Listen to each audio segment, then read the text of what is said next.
Je voulais vous poser une question géopolitique, mais avant d'y venir, je voudrais diffuser un extrait de Donald Trump parlant de ce qu'il appelle le Genius Act qu'il a signé. Je vais vous le lancer. Oui, le voici.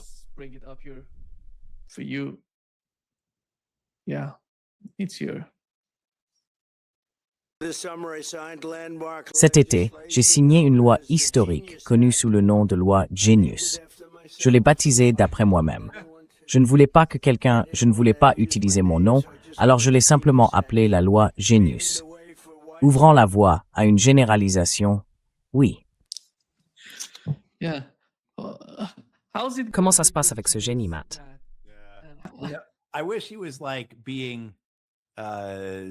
J'aimerais qu'il fasse de l'autodérision et du grotesque. Je veux dire, il y en a un peu là-dedans. Mais cet homme est tellement narcissique. Il croit vraiment que ces choses devraient porter son nom. Vous savez, peu importe ce que c'est. Des aéroports, des bibliothèques, des écoles. À Washington, on a le Kennedy Center, qui est le Centre national des arts du spectacle. Il porte le nom du président assassiné John F. Kennedy.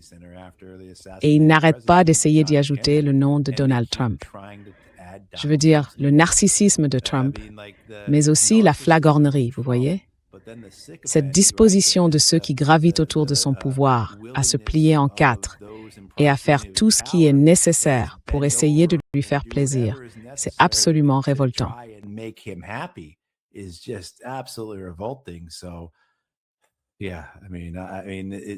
Donc oui, enfin, le problème, c'est que ce serait une chose s'il était simplement là-haut, vous savez, à faire de l'autodérision du genre, oui, ils l'ont appelé la loi Genius. Enfin bon. Mais c'en est une autre, quand on comprend qu'ils ont structuré toute une forme de gouvernement, tout un mode de gouvernance autour de cet homme qu'il faut satisfaire comme s'il était une sorte de bambin psychopathe. Et donc, on a toujours eu, à travers l'histoire, ce problème, qui va dire à l'empereur qu'il est nu. Et là, on a ce cas très réel. Je veux dire, on l'a vu avec des présidents américains. Les récits institutionnels sont tellement puissants qu'il est incroyablement difficile d'apporter des informations contradictoires. Et je pourrais raconter des expériences personnelles à ce sujet, concernant l'Afghanistan par exemple. Mais aujourd'hui, avec Donald Trump, vous avez un problème. Vous avez un empereur fou, un président fou. Donc, vous ne voulez pas le contrarier. Ou alors, de l'autre côté, ceux qui l'entourent comprennent que la meilleure façon de rester au plus près du pouvoir et de s'enrichir eux-mêmes, c'est de lui faire plaisir.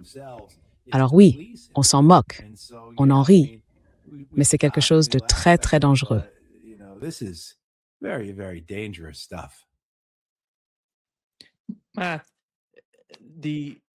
Matt, l'administration Trump a commencé par une guerre, en poursuivant une guerre qui avait été lancée sous l'administration Biden. Puis ils ont déclenché la guerre contre l'Iran.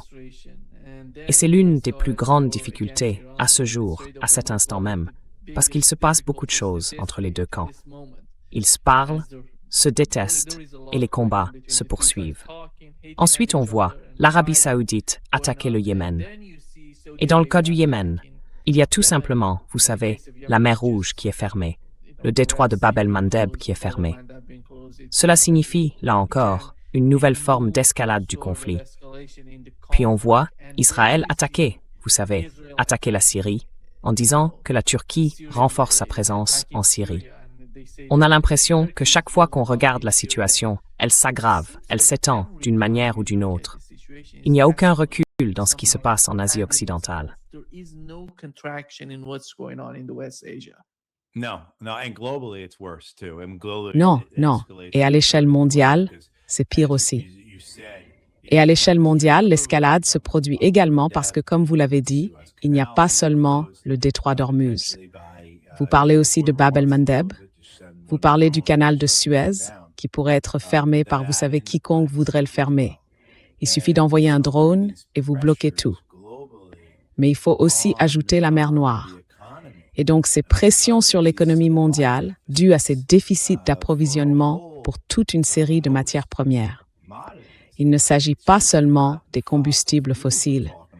Il s'agit aussi des produits agricoles, des produits manufacturés. J'ai vu l'autre jour, Nima, il y a quelques jours, l'évolution des prix des matières premières aux États-Unis, d'une année sur l'autre.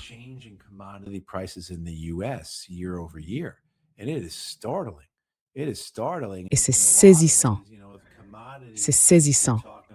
Et beaucoup de ces produits de base, vous savez, ce sont les intrants d'un processus qui finit au bout du compte par l'achat d'un produit par un consommateur. Donc, vous regardez ces intrants et vous voyez à quel point les choses sont déjà coûteuses. Ce qui me frappe le plus, c'est que l'une des hausses les plus importantes observées sur un an est une augmentation de 84% du fuel domestique aux États-Unis. Alors, nous sommes en août, donc ça va. Personne ne met le chauffage. Mais que se passera-t-il dans quelques mois, ou même dans 2 ou 3 mois, en particulier dans le nord-est et le haut Midwest des États-Unis, quand les gens commenceront à chauffer leur logement? Et on observe la même chose pour d'autres produits aussi.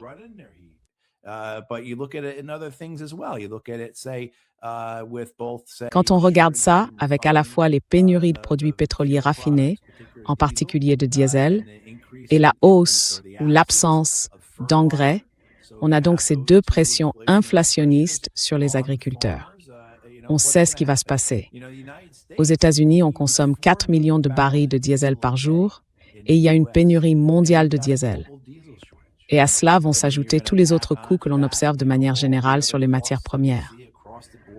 Donc, les conséquences que ça pourrait avoir en termes d'instabilité mondiale, je ne pense pas que les gens en prennent vraiment la mesure. Je veux dire, ce qu'on a vu ces 6 derniers mois, les tensions subies par différents États occidentaux, disons. Je ne parle pas ici du monde en développement, ni du Sud global, ni de quoi que ce soit de ce genre. Je parle simplement des États occidentaux, des économies développées. Pensez aux tensions qui pèsent, par exemple, sur le Japon. Regardez la crise du yen, n'est-ce pas? Le président sud-coréen, dont nous avons déjà parlé, dit qu'il ne dort pas la nuit parce qu'il se demande d'où viendra son énergie. Mais il y a aussi les facteurs de tension en Europe et aux États-Unis qui ont été aggravés par cette guerre. Et nous n'avons même pas encore vraiment vu les effets de ces déficits d'approvisionnement entrer en jeu. Alors, qu'est-ce que cela signifie? Sur le plan géopolitique, il pourrait se passer énormément de choses.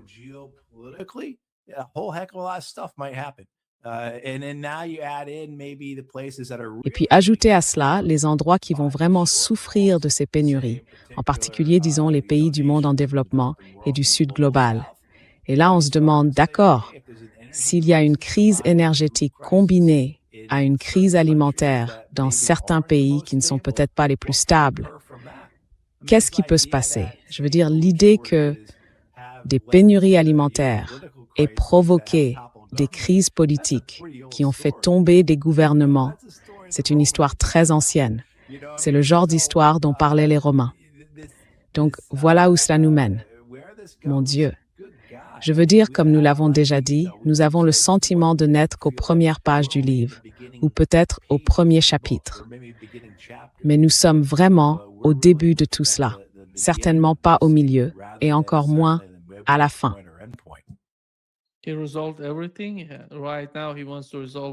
Il a tout réglé, c'est ça? Maintenant, il veut régler le problème entre la Corée du Nord et la Corée du Sud. Et il a envie de davantage de complexité, c'est ça? Oui, je sais.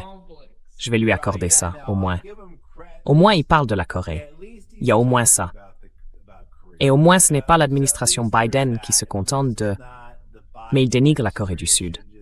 Oui, bien sûr qu'il le fait.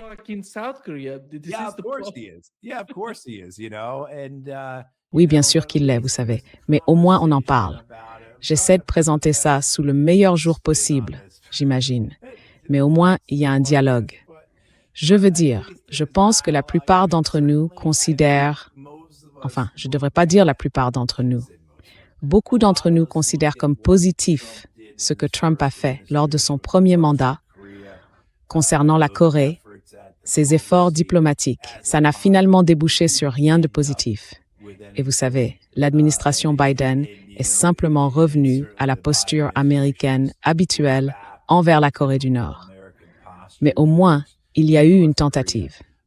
Et je pense que c'est ce dont nous avons besoin davantage. Nous avons besoin de plus de tentatives de ce genre et peut-être aussi du temps qu'elles permettent de gagner pour que les choses changent.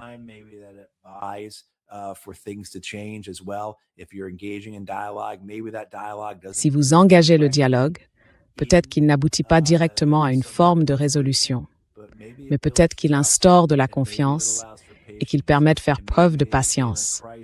Et peut-être qu'en cas de crise, cela laisse ensuite davantage de temps s'écouler avant qu'une action soit décidée. Donc, quand on voit les réalités de la guerre moderne, quand on comprend à quel point notre planète est véritablement interconnectée de toutes sortes de façons, mais surtout sur le plan économique, cette idée de, au moins essayer de parler aux Nord-Coréens, sans pour autant chier sur les Sud-Coréens, mais en essayant de leur parler, c'est une bonne chose. J'aurais aimé qu'il y ait davantage de cela, davantage d'efforts de ce type avec l'Iran. Mais oui, on verra. On verra ce qu'il fera avec nous. Il pourrait se frustrer et se fâcher. Il est très changeant, très capricieux. Et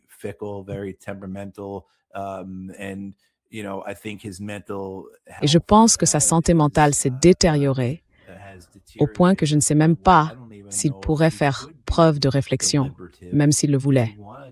Je veux dire, son caractère explosif dans tous les cas est tellement manifeste. Et son incapacité à se maîtriser ou à filtrer ce qu'il dit est devenue beaucoup plus marquée. Je veux dire, ça n'a jamais été terrible, loin de là. Mais on en est à un point où je pense, on assiste vraiment à une dégradation mentale chez cet homme. Où cela s'arrête-t-il? Et devons-nous maintenant endurer ça pendant encore 2 ans et demi jusqu'à ce qu'il quitte ses fonctions, s'il décide de les quitter? Si ce n'est pas déjà une crise en soi. Donc oui, je veux dire, comme vous pouvez le constater, je suis excessivement pessimiste. Mais je pense que cette idée de faire au moins cet effort envers la Corée, vous savez, et ces manœuvres militaires sont provocatrices.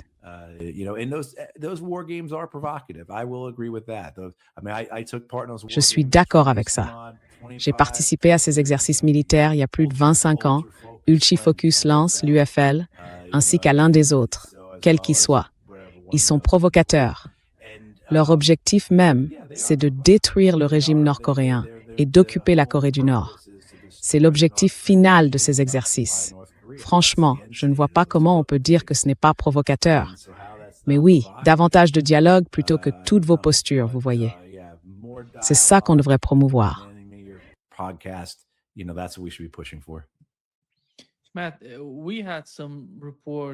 Matt, nous avons reçu des informations selon lesquelles les États-Unis intensifient leurs activités aériennes près de l'Iran. On parle de KC-135R et de E-3B, vous savez, des AWACS présents sur place pour recueillir des renseignements. De quoi s'agit-il? Quel est ce type d'activité?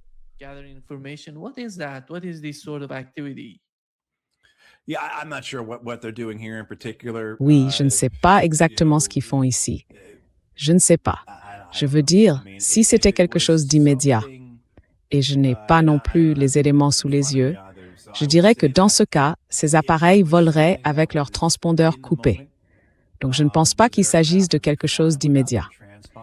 Ils pourraient simplement les repositionner. Ils pourraient mener un certain type d'exercice. Ils pourraient faire tourner de nouveaux équipages et effectuer, vous savez, des vols de familiarisation dans la région ou autres. Il y a toute une série de choses différentes qui pourraient se produire ici. Mais l'idée générale, c'est que les Américains pourraient attaquer de nouveau et qu'ils attaqueront probablement de nouveau. Et je pense que c'est l'une des raisons pour lesquelles on a vu les Iraniens passer peut-être d'une stratégie de dissuasion à une stratégie de victoire ou de défaite, devrais-je dire. C'est-à-dire que plutôt que d'avoir une stratégie dont l'objectif final est de faire en sorte que les Américains choisissent de ne pas attaquer de nouveau, parce que les pertes ont été si lourdes.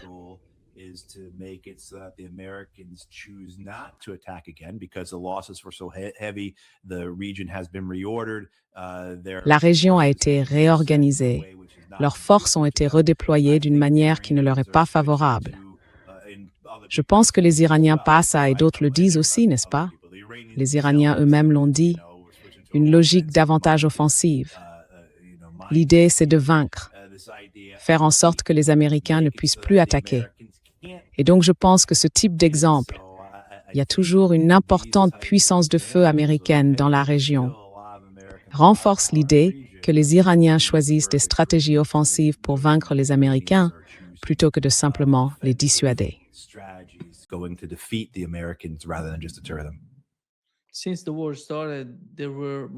Depuis le début de la guerre, on a entendu à plusieurs reprises parler de l'utilisation d'armes nucléaires.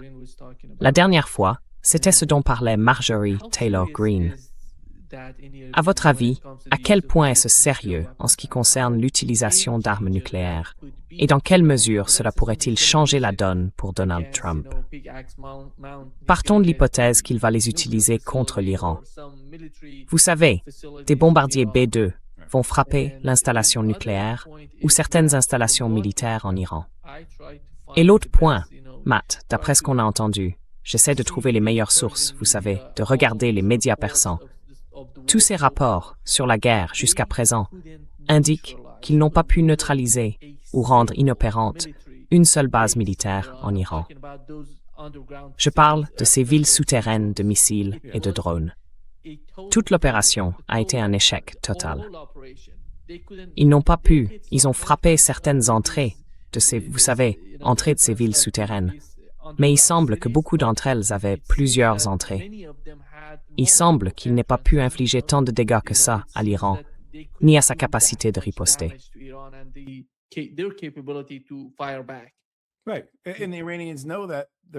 Exactement. Et les Iraniens savent qu'ils vont frapper les entrées, donc ils s'y préparent. Ils frappent l'entrée, elle peut s'effondrer, ou il peut y avoir un éboulement, des rochers qui tombent et bloquent l'accès. Eh bien, vous avez des excavatrices déjà positionnées pour les dégager, pour faire venir les engins lourds, rouvrir l'accès et remettre une nouvelle porte. Et vous êtes de nouveau opérationnel. Combien de temps ça prend-il? Quelques heures? Une journée. Enfin, la préparation et la planification iranienne sur tout cela sont évidentes. Les Iraniens avaient compris comment les Américains, les Israéliens et leurs vassaux arabes les attaqueraient, et ils s'y sont préparés. Ils se sont dit, voilà à quoi ressemble la force américaine.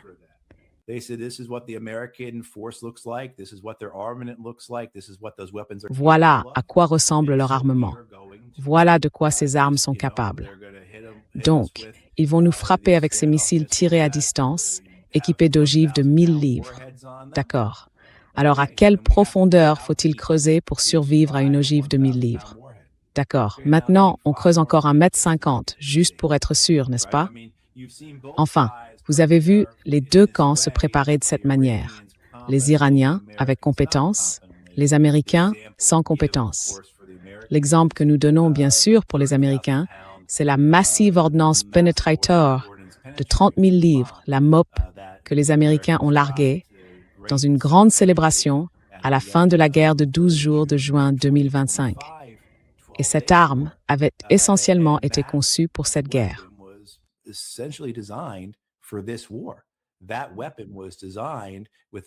Cette arme a été conçue en partant de l'idée qu'on aurait besoin de quelque chose pour détruire les installations souterraines de l'Iran. Or, on ne sait toujours pas à quel point cette arme a été efficace. En revanche, on sait que les Américains pensaient qu'elle le serait, donc ils n'en ont fabriqué qu'environ 2 douzaines. Et c'est tout. Voilà. C'est pareil quand les gens demandent pourquoi les Américains n'ont-ils pas plus de Tomahawk? Pourquoi n'ont-ils pas mieux planifié les choses, avec davantage de JASM en stock, de missiles PRSM et tout le reste? Ils ne pensaient pas en avoir besoin. Ils ont cru les brochures commerciales de ces armes. Ils pensaient vraiment que ces armes seraient précises, avec une puissance de feu suffisante pour détruire tout ce qu'ils voudraient frapper.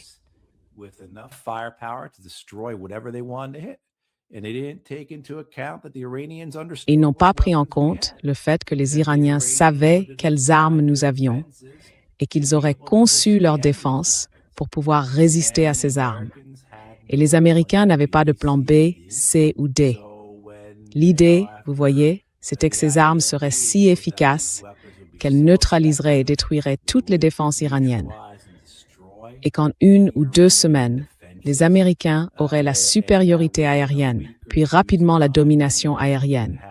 Et ensuite, nos F-16, nos avions non furtifs, les F-15, les F-16, les F-18, pourraient simplement survoler l'Iran comme bon leur semble et bombarder tout ce qui devait l'être. Voilà.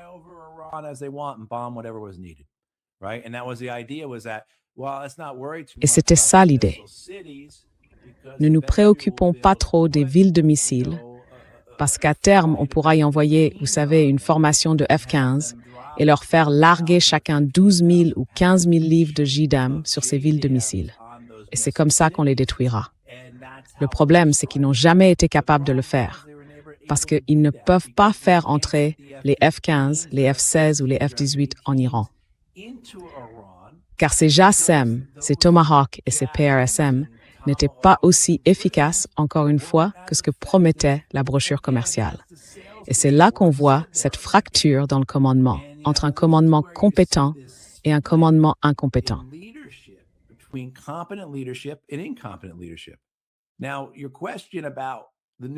Maintenant, votre question sur les armes nucléaires ou vos remarques à leur sujet, c'est là que ça devient très dangereux.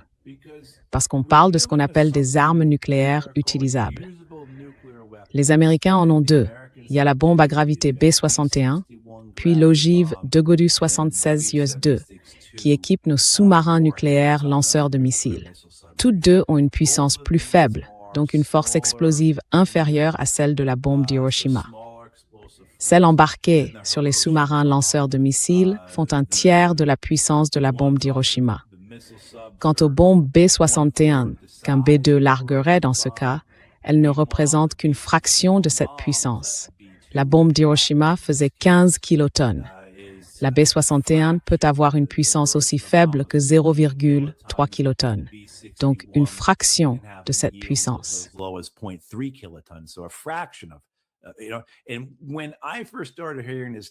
Et la première fois que j'ai commencé à entendre ce terme, non pas de manière sarcastique ou par plaisanterie, celui d'armes nucléaires utilisables, c'était vers la fin de la seconde moitié de l'administration Obama.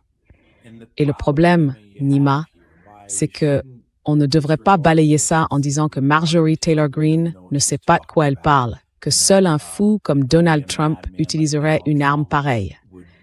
Eh bien, nous avons un fou comme Donald Trump au pouvoir. Donald Trump est au pouvoir. Mais l'idée derrière ces armes nucléaires utilisables, c'est qu'elles ont été conçues pour une mission. Être employées contre des États nucléaires voyous, disposant d'installations qu'il fallait détruire avec certitude. Et le meilleur moyen d'y parvenir, c'était d'utiliser une arme nucléaire à faible puissance.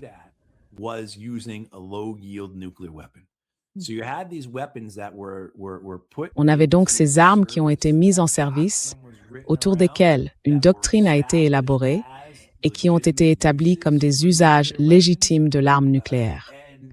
Et maintenant, on se retrouve réellement dans une situation où la mission dont on parlait il y a 10, 12 ou 15 ans pour ces armes nucléaires utilisables devient une réalité. Donc la question n'est pas seulement de convaincre Donald Trump d'utiliser ces armes. Ce serait assez facile à lui vendre, non? Monsieur Trump, vous savez, Monsieur le Président, cette arme ne représente qu'une fraction de la puissance de la bombe d'Hiroshima. Ce n'est même pas vraiment une arme nucléaire. Le rayon de l'explosion est très réduit. Il n'y aurait presque pas de retombées. Et cela scellerait, en substance, le mont Punggye-ri pour toujours.